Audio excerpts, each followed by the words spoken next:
कारी अखिया में काला काला काजल आए हैं रूपावा सलहुना तोहर कइले बापा।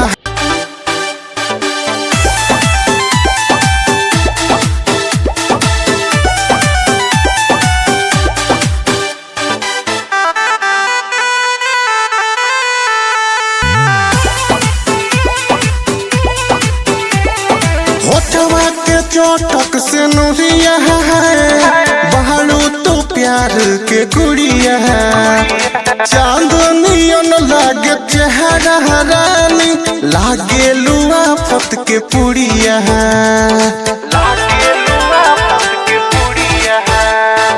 होठवा के चोटक से नूरिया है बहारू तो प्यार के गुड़िया है